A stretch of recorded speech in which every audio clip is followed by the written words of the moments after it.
E aí, beleza, Samuca? Tá tudo ótimo, maravilha. Bom demais.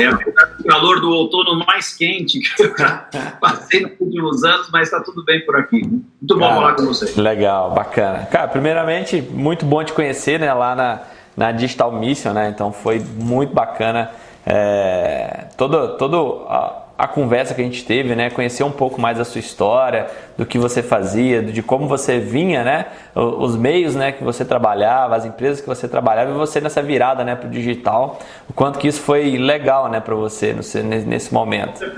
Foi muito bacana ouvir e entender um pouco mais de como que está esse momento seu, né?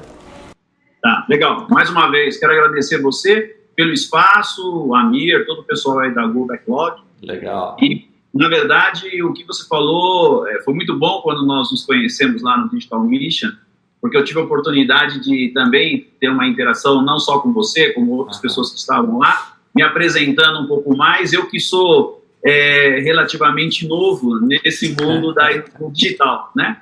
Depois de 32 anos gerenciando equipes de vendas e marketing em empresas multinacionais, basicamente criando estratégias, trabalhando dentro de um princípio e de um comportamento muito próprio do século XX, daquelas organizações extremamente estruturadas, mecânicas, né? Eu comecei a perceber, Daniel, o que eu chamo de momentos de singularidade na carreira. Legal. Nós vamos falar muito durante esse bate-papo sobre esses processos de singularidade quando eles acontecem, tanto na carreira da pessoa como também nas empresas, né? Legal. E no meu processo de singularidade foi o seguinte: eu trabalhei durante 26 anos numa empresa onde me desenvolvi, uma empresa líder, americana, líder mundial no mercado onde ela atua, praticamente cumpri com todas as funções de vendas, marketing, gerência de produto.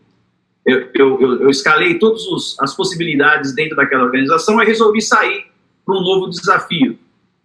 Vender um outro tipo de produto, conhecer novas pessoas, novos mercados.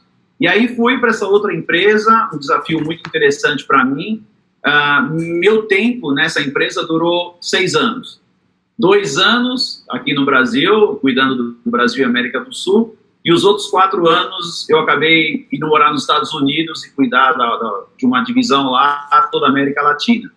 Então, o ciclo foi encurtado, de 26 anos para a primeira experiência para 6 na segunda. Uhum. E aí, por razões diversas, eu tomei a decisão com a minha família de voltar a morar em 2017 no Brasil, e me apareceu uma oportunidade de estar trabalhando com outra empresa também, liderando a equipe de vendas no Brasil. Bacana. E essa empresa, depois de 1 ano, foi vendida para o seu concorrente, maior concorrente mundial.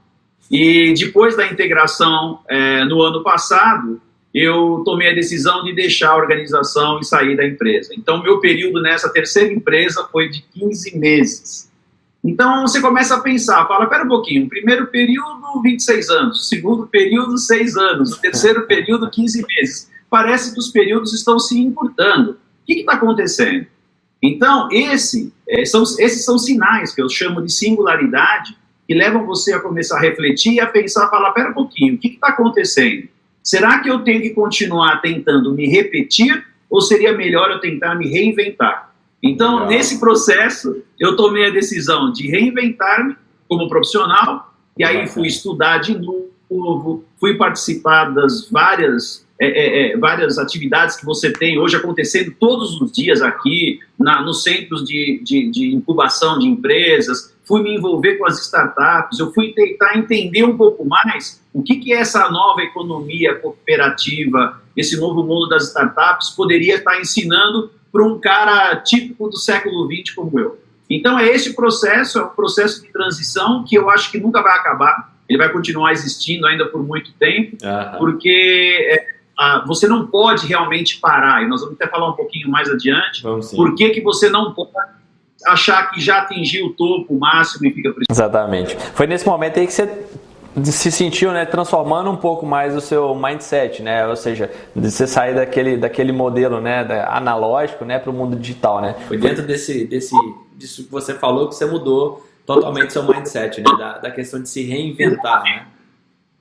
Exatamente. E aí vem a pergunta, o que seria esse novo mindset? O que você vem aprendendo com isso?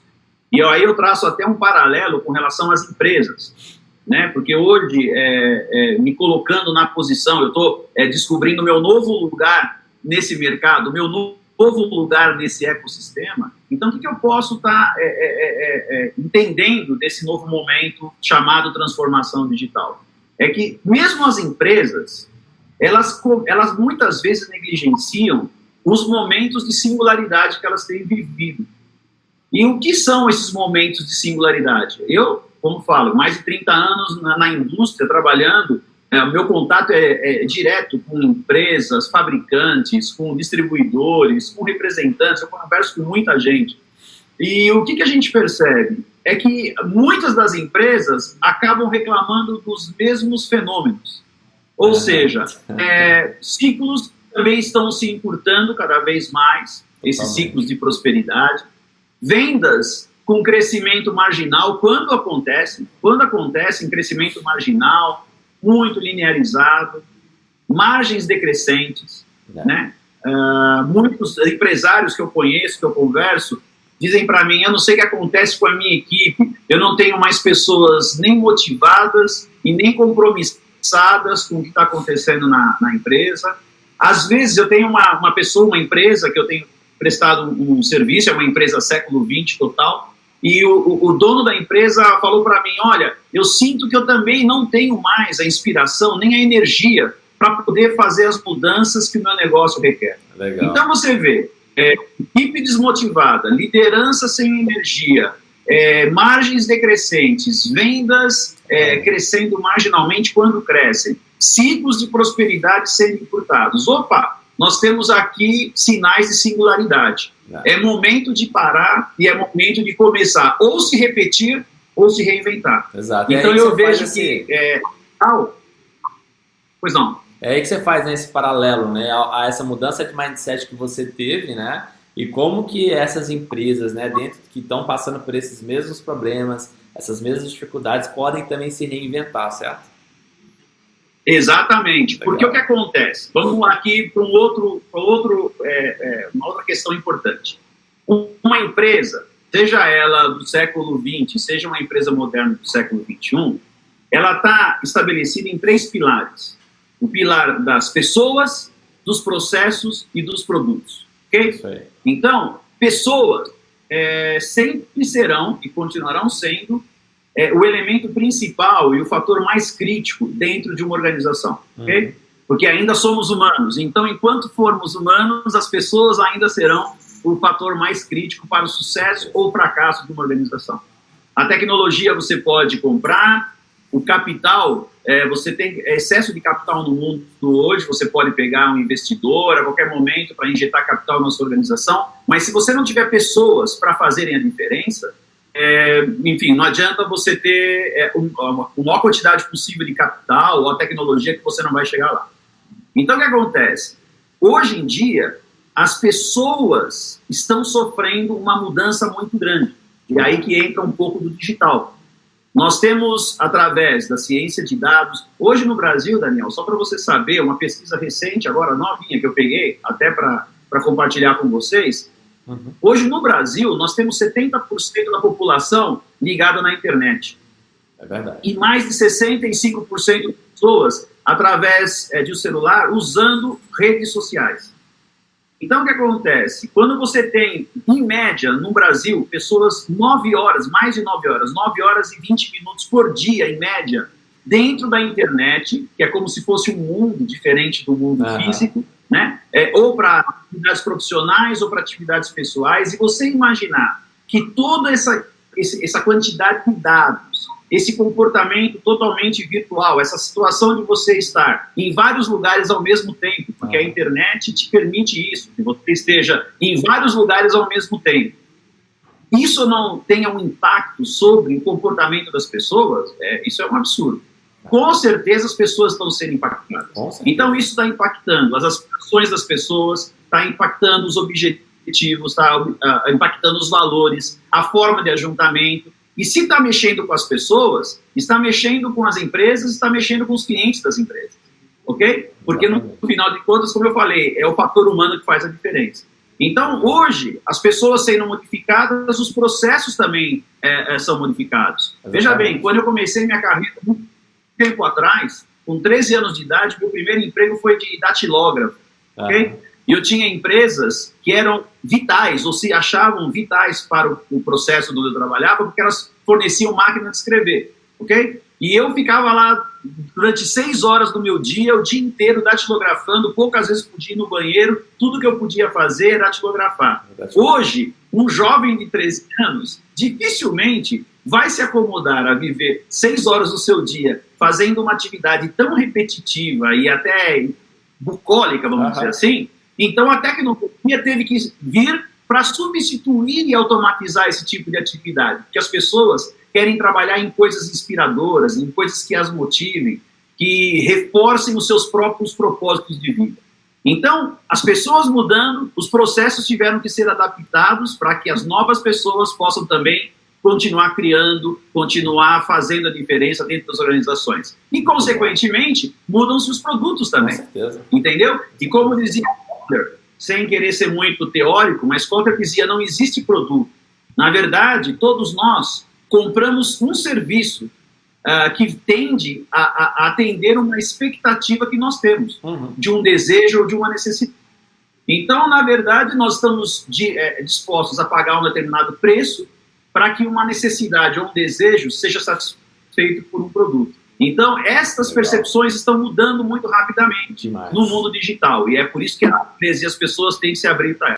Legal, bacana. Cara, pegando um pouco do seu histórico, né, dessa mudança sua de mindset, do analógico pro digital, quais dores você acha assim hoje que os empresários, né, têm, né, que você mais identifica, né, que eles passaram nessa transição de carreira? Legal. Bom, acho que a maior dor que um empresário, não só um empresário, mas também um executivo de empresa, ele pode ter, é o desapego. Porque, imagina você constrói durante 30, 40 anos da sua vida uma história de sucesso, uma jornada, onde você conquistou uma série de reconhecimentos, você conquistou um espaço social extremamente interessante, e de repente começa a acontecer uma mudança tão forte no mundo que todas essas conquistas que você tem, elas começam a ficar um pouco acinzentadas, como uma imagem de uma foto antiga num álbum de família muito antigo. Então, nesse momento, a maior dor que eu vejo de um empresário e de um executivo é você desapegar de histórias bem-sucedidas do passado e se abrir para o novo. Voltar a aprender, Daniel. Esvaziar o copo e voltar a encher com um líquido novo. Você aí, entendeu? Isso aí, eu falo você trabalha na empresa... Isso é terrível. Isso é terrível. Você tem que ter uma habilidade muito grande para poder desapegar. Você tem que ter uma humildade, né, muito grande para poder desapegar. E, por exemplo, desapegar do sobrenome famoso. Você, quando trabalha numa grande empresa, você adiciona automaticamente ao seu nome um sobrenome famoso. Você passa a ser o Daniel da empresa fulana tal, eu passo a ser o Samuca da empresa XYZ. Exato. Então, com isso, esse sobrenome famoso te dá uma sensação de poder.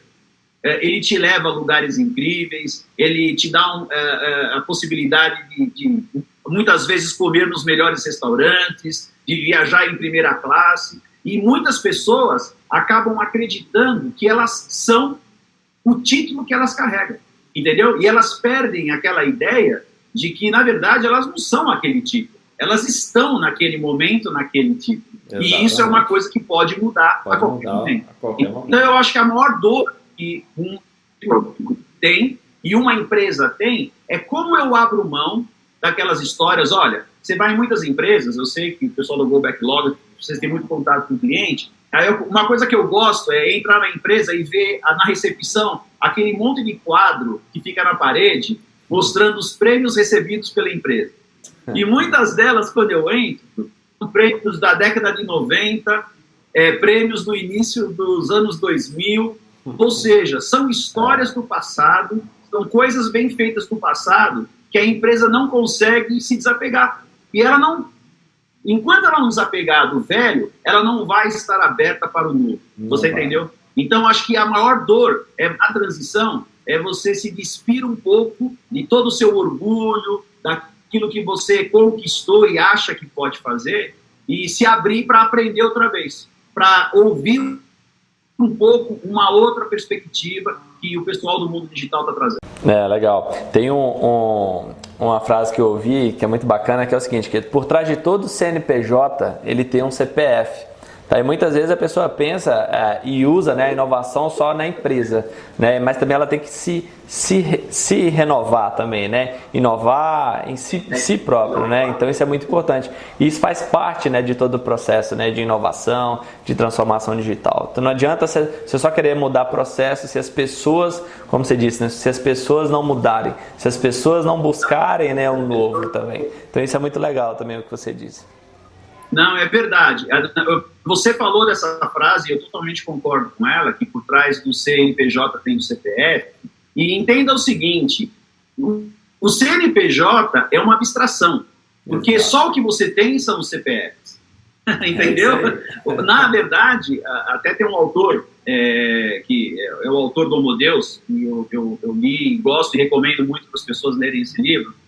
E o Harari ele fala muito claramente de que nós como Homo sapiens, nós criamos o que ele chama de realidades subjetivas. Quando nós compartilhamos essas realidades subjetivas, nós criamos, por exemplo, as empresas. Porque as empresas, as pessoas vão 5, 10, 15, 20 mil pessoas, tem empresa que tem mais de 1 milhão de pessoas, elas sentem que participam de algo, mas esse algo que elas participam, ele nada mais é do que uma abstração subjetiva. Porque fisicamente, tudo que você tem são as pessoas, porque elas fazem esse algo funcionar. Elas são a alma dessa empresa, né? Então você tem que entender quais são as novas aspirações, os novos valores. Fala em termos de pessoas. Durante tanto tempo, nós como sociedade, nós negligenciamos aspirações, comportamento, desejos de partes importantes dos segmentos sociais, que hoje você vê sendo empoderados. Vários grupos estão aí apresentando, se mostrando. O mundo é muito mais diverso e complexo do que muitas vezes num sistema muito mecanicista nós tentamos mostrar. Então essas mudanças impactam processos e produtos, não tem jeito. Isso aí, sempre vai impactar nessas mudanças. Impactam tudo, né? É muito bacana essa visão, né? Assim, agora pensa numa situação hipotética aqui, tá? Uma pessoa de 50 anos, tá? Diretor de uma área, de uma empresa, né? De uma grande empresa. Como que ele pode, tá? Como que essa pessoa pode se preparar para preparar a empresa dele para esse cenário, né?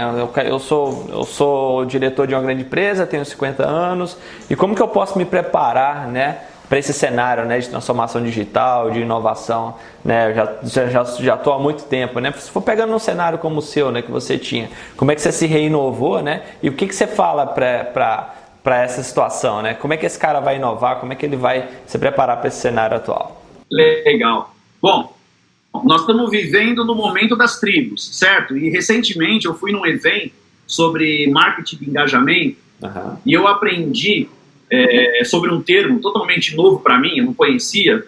Ele foi trazido pelo Walter Long, que é um profissional aí da área digital muito respeitado e conhecido, chamados perennials, porque a gente fala muito dos millennials, ok?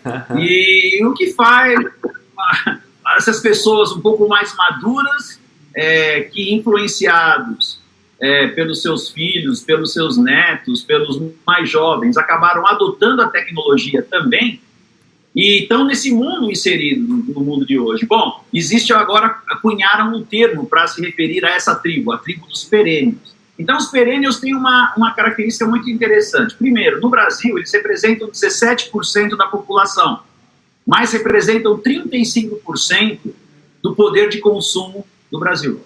Olha só que coisa interessante. Os perennials, eles influenciam 3 vezes mais, segundo as pesquisas, do que um millennial naquilo que ele fala. Talvez porque as pessoas respeitem um pouco mais, ou por causa dos poucos cabelos brancos, ou da barba branca, eu não sei, mas a pesquisa que o Walter Longo apresentou mostrava que ele tem um poder de influência 3 vezes maior. O Perennial, ele é extremamente aberto a fazer amizades constantes com pessoas de diferente geração. O Millennial, normalmente, ele tem dificuldade de transitar para pessoas fora da sua tribo. E o Perennial não, o Perennial está super aberto para isso. O Perennial tem uma necessidade muito grande no agora, ele está muito centrado no agora e não pensa tanto assim em termos de passado ou futuro. Bom, o que eu quero dizer com isso? E essas pessoas que hoje estão aí, seus 50, 60 anos, e muitas vezes eu encontro empresários e gestores, Daniel, que falam assim para mim, isso tudo é muito complicado, eu quero aguentar mais uns 5 anos, 6 anos aí, depois eu quero me aposentar, morar num sítio, na praia, pescar e não quero mais saber de nada. E essas pessoas acabam negligenciando o mundo que nós estamos vivendo. Só para te dar um dado, no início do século passado, a longevidade humana, em média, no mundo, ela girava em torno de 35, 36 anos, ok? Em função da alta taxa de mortalidade infantil, guerras, pestes, tudo isso reduzia muito a taxa de mortalidade, a longevidade humana. No final do século XX, nós terminamos o século XX com uma longevidade média girando em torno de 75, 76 anos, ou seja, ela dobrou em 100 anos. Em função da penicilina, em função do número reduzido de guerras, de violência, a redução extrema nas taxas de mortalidade infantil. Então, nós dobramos. E os cientistas acreditam que, através do sequenciamento genético, através dos novos avanços na farmacologia, na medicina, o que está acontecendo, até o final deste século, nós dobraremos de novo a nossa longevidade, ou seja, as pessoas poderão viver, em média, até 150 anos ou até mais do que isso. Então, por exemplo, o que eu vou falar para você? Essas pessoas que hoje estão com 50, ou na faixa dos 50, 60, como eu, e que estão pensando em tentar resistir mais 5 anos, na zona de conforto, fazendo o que eles estão fazendo hoje, porque logo, logo eu me aposento e vou embora para o sítio descansar, essas pessoas têm uma grande chance de viver mais 50 anos. Estou falando sério. E, ao viver 50 anos, é muito tempo. É muito tempo. Toda a economia que eles fizeram, todo o investimento em fundo de previdência privada, tudo isso talvez não seja suficiente nem para manter o seu padrão pelos próximos 50 anos e nem sequer para pagar pelos avanços que a medicina vai estar trazendo para que você tenha uma vida mais longeva com qualidade. Então, não existe saída. Não adianta ficar nessa postura reativa, dizendo, eu não quero saber, isso não tem nada a ver comigo, isso é coisa para o meu filho, para o meu neto, eu só quero ir para o sítio ou para a praia pescar e não quero mais saber da vida. Não. Durante muito tempo, eles vão precisar, os perennials, estarem produzindo, gerando recursos, gerando riqueza e participando, principalmente, não é só o objetivo ganhar dinheiro, é participando desse processo de mudança que nós estamos vendo na humanidade, nos negócios. Legal, muito bom, cara, muito bom essa analogia que você fez, bem legal mesmo. Assim, mudando um pouco puxando um pouco para o lado das inovações transversais, né, que a gente tem visto, né? Hoje, né, a gente está vendo, né, que as inovações estão sendo transversais. Você pega aí uma Rappi, uma Apple, né? A Apple, por exemplo, começou no mercado de conteúdo, games, e agora virou uma fintech, né? Manter essa inovação, né, como algo que deve acontecer dentro das equipes da empresa já não faz mais sentido, certo? A gente aqui na Go Backlog, a gente acredita muito, né, na inovação aberta, né, no Open Innovation. Você tem visto uma abertura das empresas, em especial as de menor porte, tá? Para esse tipo de inovação hoje? Com essas inovações transversais, legal. Ou seja, que você muda, né, constantemente as áreas, né, assim como a Apple, a Rappi tem feito bastante no mercado. Como é que está a sua visão em cima disso hoje? Então, legal. Eu digo o seguinte, eu gosto muito de usar a física a física durante muitos anos foi chamada de ciência natural. E eu ainda hoje acredito que através a gente acaba trazendo muitos conceitos que são aplicáveis para o nosso mundo de hoje. Então, eu tenho visto esses movimentos, mas a resistência maior, parece paradoxal, mas a resistência maior eu tenho visto em empresas grandes, entendeu? Talvez porque elas tenham muita massa, porque elas tenham muito volume, elas têm uma inércia muito maior. Okay? Porque a empresa pequena, ela teve como característica, desde sempre, a tática de guerrilha, a sobrevivência. Então, as empresas pequenas ou menores, por definição, elas tendem a ser mais flexíveis, mais rápidas, mais ágeis nas suas tomadas de decisão, porque elas têm que sobreviver. Elas não podem se dar ao luxo de queimar toda a gordura que uma empresa grande tem para queimar. Entendeu? Então, que eu falei no princípio, se os ciclos são muito curtos para uma empresa grande, mas ela tem muita massa para poder queimar a gordura, numa empresa pequena, se deixar reduzir muito o ciclo, é a morte total, não tem jeito. Então, elas são, que eu vejo, mais ágeis. Eu vejo mais resistência nas grandes, né? E essa resistência também está ligada àquilo que eu falei antes, que é uma negação, é uma certa miopia dos sinais de singularidade. Hoje, você sabe, existe um termo aí que está muito em voga, que a gente chama do mundo do VUCA. Todo mundo ouve falar e fala muito do VUCA. O VUCA é um acrônimo em inglês para Velocity, Uncertainty, Complexity and Ambiguity. Então, você fala de velocidade, incerteza, complexidade e ambiguidade. Como você navega em cima dessas forças, que são as forças do nosso momento. Vamos falar da velocidade.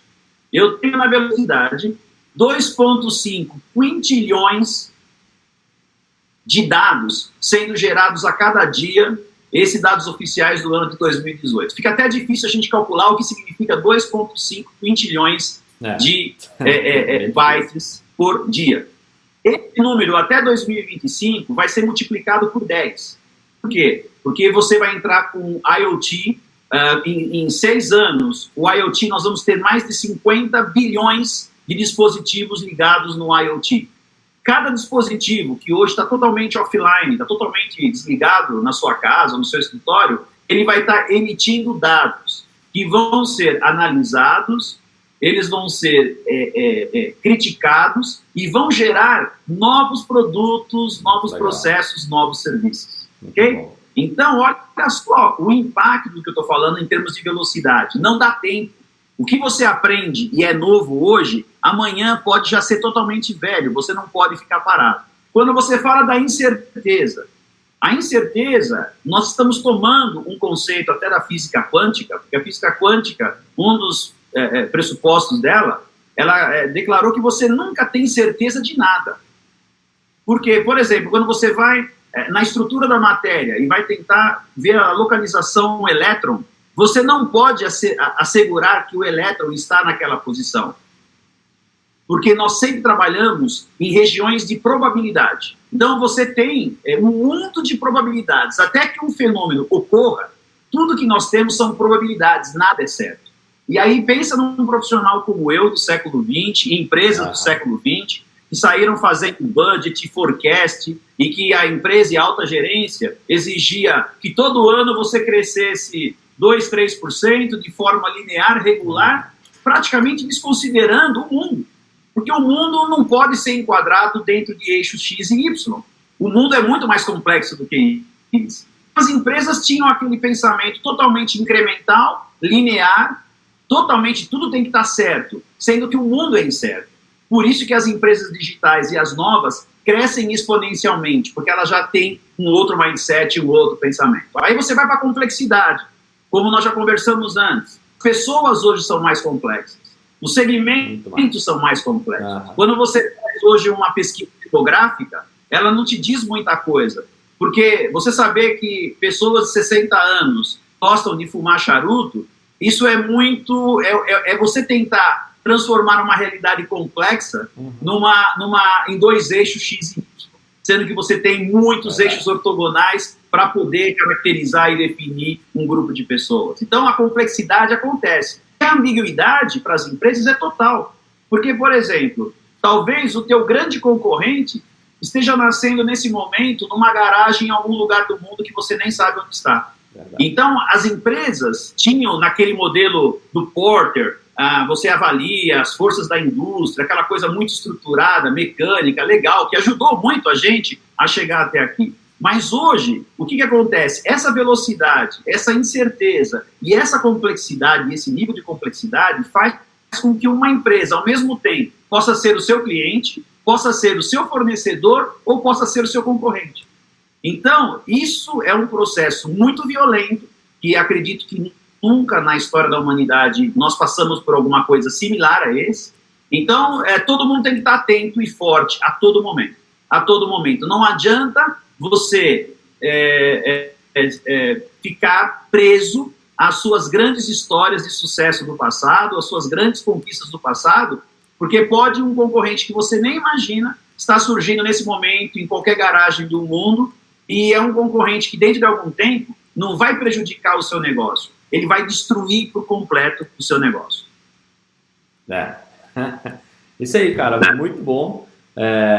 Acho que ficou muito claro aqui, né, esse mercado, como é que ele tá grande, né, como é que ele tá competitivo, né, como que as pessoas precisam se reinventar, né, tanto as pessoas quanto as empresas, né, precisam olhar para o lado da inovação. Aqui na Go Backlog a gente até fala, né, que a gente tem várias empresas grandes que a gente atende e dentro delas a gente fala que cada projeto dela dentro da Go Backlog a gente lida como se fosse uma nova startup. Então são grandes empresas e cada projeto dentro dela a gente lida aqui dentro como se fosse uma startup, né? Então a gente passa por todo o processo de imersão, né, de prototipação, validação, desenvolvimento da MVP, até sim o projeto tomar corpo e isso realmente trazer grandes resultados para dentro das empresas, né? Então são algumas empresas que já estão com essa cabeça, estão inovando, né, e estão conseguindo enxergar, né, na inovação, né, um futuro melhor, né, em termos de resultados, né, ou seja, levar mais experiência para o seu usuário, para o seu cliente, otimizar seus processos, né, que eram muito manuais, né, tem muita empresa que apesar de ter 50 anos aí de história, ainda tem muito processo manual, né, então a tecnologia está chegando, toda vez a gente vai inovando e melhorando cada vez mais, né, com a tecnologia, então cada vez tem novos processos surgindo, novas ideias, né, e tudo pode ser melhorado o tempo inteiro. Então, por isso que as empresas e pessoas, né, esse diretor, né, como eu coloquei na situação hipotética aí, tem que olhar bastante para esse lado, né, porque só vai facilitar cada vez mais o trabalho, né, só vai facilitar cada vez mais a execução e a obtenção de grandes resultados.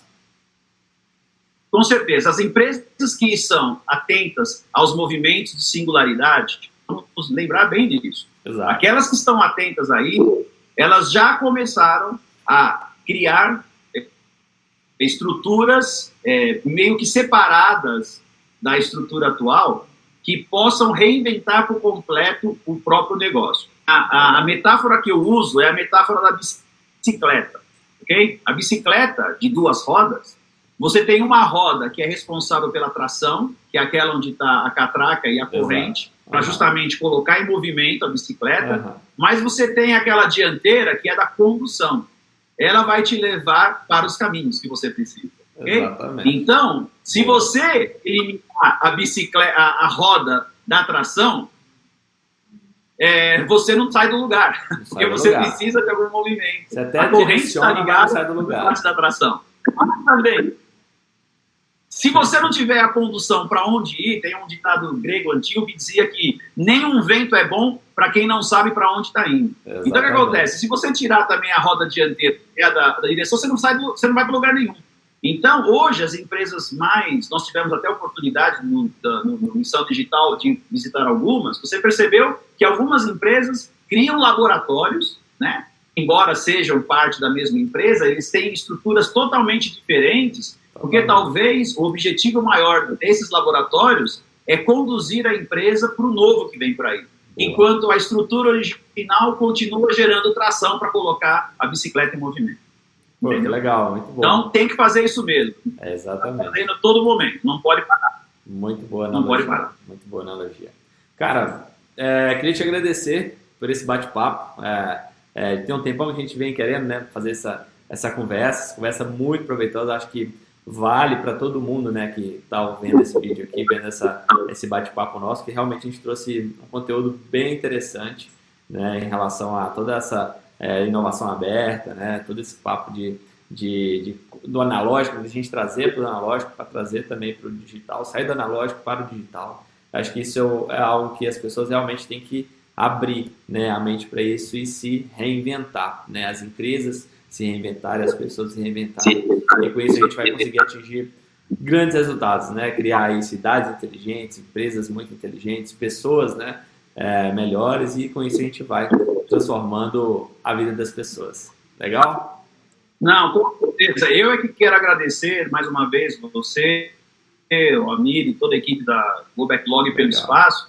E eu queria até terminar essa minha participação deixando para vocês aí para um pensamento. Eu gosto muito de usar as metáforas, porque as metáforas te ajudam a trazer algo que é conhecido para fazer você refletir sobre essas questões todas, né, às vezes mais complexas que a gente fica falando. Então, eu gosto de usar, na chamada para esse bate-papo, nós usamos a frase que existem 3 tipos de pessoas só no mundo. Aquelas que entendem, aquelas que resistem, aquelas que nem sabem o que está acontecendo. E eu vou caracterizar essas pessoas ou empresas com 3 metáforas muito simples. A primeira metáfora que eu vou usar é do Hapkido. As pessoas que já de alguma maneira tiveram envolvimento com lutas marciais, ou já lutaram, já estudaram a respeito, sabem que o Hapkido é um sistema de defesa pessoal que ele exige observação total do campo, da área onde você está, e na medida em que você sofre o ataque, seja manual, seja com uma arma branca, seja com um pedaço de madeira, seja o que for, a hora que você recebe um ataque, ao invés de você resistir e se enrijecer resistindo ao ataque, você usa aquela força contrária que está vindo te atacar de forma a você desequilibrar seu oponente e usar aquilo como um contragolpe a seu favor. É o mesmo efeito da cama elástica, ok? Se você pular de uma altura e cair no chão que é rígido, que é duro e que resiste, provavelmente você vai quebrar as pernas ou vai morrer. Se você estiver caindo sobre uma cama elástica, ela vai usar aquela energia cinética e vai transformar aquilo num salto de volta ainda mais alto do que aquele que você deu. Então, existem as empresas e pessoas que entendem o ambiente e usam o conceito Hapkido para aprender a lidar com essas forças e usá-las a seu favor. Mas existem aquelas que resistem. E essas que resistem, Daniel, são como o sapo em água fervente. Talvez você conheça também essa metáfora. Crianças não façam isso, mas o organismo do sapo, ele não consegue identificar pequenas alterações de temperatura. Então, se você pegar um sapo, colocar numa panela com água e colocar no fogão, outra vez, isso só serve para efeito do nosso bate-papo, não façam isso em casa. O sapo vai continuar paradinho dentro da panela com água, porque o organismo dele não consegue perceber que a temperatura está subindo alguns graus a cada minuto.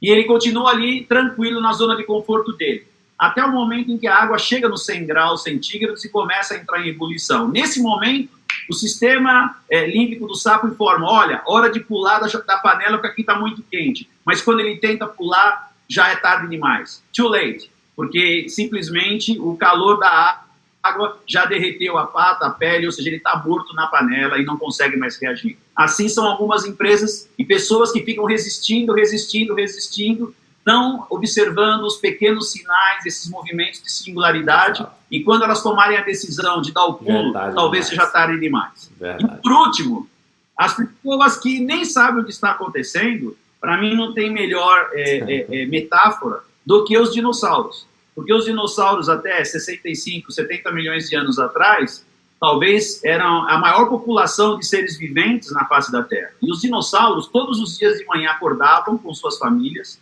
comiam as suas árvores, as suas frutas silvestres, eles eram herbívoros, ficavam ali, bebiam água do lago, a água do lago estava lá preservada, fugiam de alguns predadores, sempre tinha aquele predador, uma hora ou outra, e eles repetiam essa rotina todo o tempo, achando que aquela situação era a situação que lhes bastava. Ele tinha todo o ecossistema ali para poder viver e eles não estavam preocupados com mais nada. Só que, um meteoro se aproximava da Terra, e um meteoro não tão grande, hein? Segundo os cientistas, ele tinha pouco mais de 10 quilômetros de diâmetro. Se aproximava da Terra e quando chocou-se com a Terra, por muitos e muitos meses, talvez anos, a luz do Sol ficou bloqueada e não mais, porque subiu uma poeira muito grande, densa, e bloqueou a luz solar da Terra, impedindo a fotossíntese. Com isso, as árvores e a vegetação que havia acabaram morrendo. Com isso, os dinossauros que eram herbívoros não tinham mais o que comer, acabaram morrendo. E como morreram também os seus predadores, que comiam dinossauros, já não tinham dinossauros para comer. Então, no final, a vida na Terra teve que se reinventar completamente há 65 milhões de anos, depois de ser completamente extinta, simplesmente porque lhes faltava naquele momento inteligência, telescópio, tecnologia, para poder entender que um meteoro se aproximava e criar algum plano de contingência para evitar a extinção.